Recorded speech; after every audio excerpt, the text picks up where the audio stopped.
Good evening and welcome to Spectrum News. I'm Chase Evans, and tonight we'll look at what's going on at Indiana Wesleyan University. We have all heard the old adage of getting your feet wet when we put ourselves out there just enough to get acquainted for the big jump.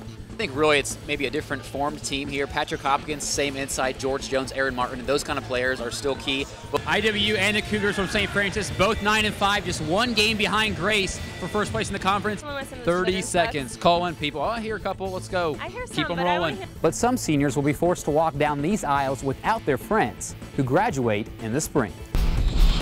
I'm Chase Evans alongside President Smith for IWU here in Branson, Missouri. When'd you get in today?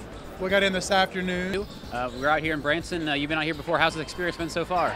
It's been great. Did you have a good day today? Yes, sir. Good day. All right, thanks for that. What was your favorite part? Really good. Everything? All right. Everything was. Is that right? He told me he turned down offers from the Mets and Dodgers out of high school to go to school and get his degree here at IWU. So who knows, we might see him catching in the big league soon enough. But what a great kid and a great story. And they will play IU South Bend at 7 p.m. That's it for sports. It's got to be a big weekend for IWU. Should be fun to watch, guys. IWU students are just a convenient walk away from a variety of food choices in the Barnes Student Center. But when students order food off campus, they have many more options to choose from. Restaurants such as Pizza Hut deliver to IWU students regularly. Manager Al Marin says that students make up a good portion of their delivery sales. It's actually increased our sales and everything since the college started ordering for the deliveries and whatnot. But newly opened Jimmy John's right off the bypass does not deliver to IWU students, a risk they decided to take when the store opened in September.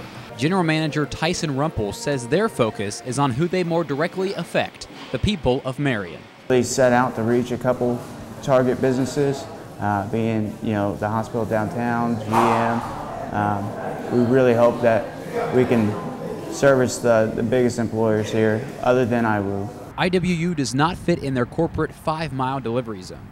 It is 5.4 miles from West Kim Road to campus, and at $3.19 a gallon, the average car would spend $1.80 round trip for a $5 sub. In this case, that is only $3.20 gross profit for Jimmy John's. That leaves this sandwich company in a crunch.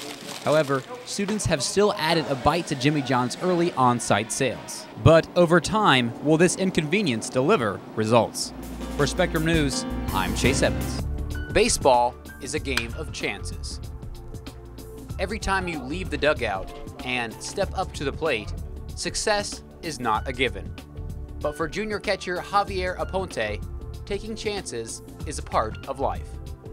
Javier was born in San Juan, Puerto Rico, about a third of the size of Indiana.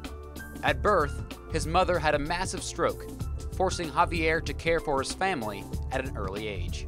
I did everything in my house, really. Like that's how I provided to my family when I was younger. Like I helped around because my mom couldn't do anything.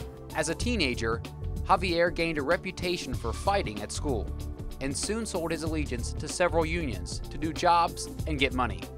He admits he knew the system well and tried his best to stay under the radar, but every day he took a chance. You never know what's gonna happen. You always have to be ready for anything.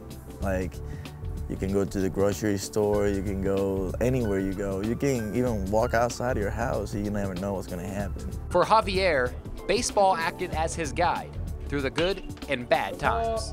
Sports was the one thing that took time for me, so to not do bad things, They always kept me in line. In the summer of 2009, Javier was offered a way out through his sister here in the States. He moved to Noblesville, Indiana in August 2009 for his senior year of high school. He attended John A. Logan College in Carterville, Illinois on a baseball scholarship for 2 years, until IWU head coach Chad Newhart heard about him through a former player. He's a talented baseball player, very knowledgeable about the game. His ability was the first thing that attracted me to him. But he also has a very infectious personality. It was another step for Javier, but this one was different. As soon as I got in here, it was like a big piece, you know what I mean? As soon as I took a right on the sign, I was really calm, and it was different. A different path that led Javier to accept Christ and lead a new life. In only 6 months, he has fit in well at IWU, and his teammates are grateful to have him aboard. Actually, when Coach signed him, I was like, I texted Coach and I said, how the heck did you get Javier Ponte? Because he's just a great player and switch hitter. And I mean, I was really excited when we got to sign him. Skilled enough to where he can play any infield position, and he's also going to be behind the plate as well. So there's definitely going to be room for him in the lineup. A player and person ready to make the most of this chance. Yeah, I've been given a second chance. I mean, God wanted me here for some reason. I didn't know this school existed or anything, and I can't explain it because for me, it's a miracle. So, a smile, a miracle, and a new chance at life and baseball. For Wildcat Week, I'm Chase Evans.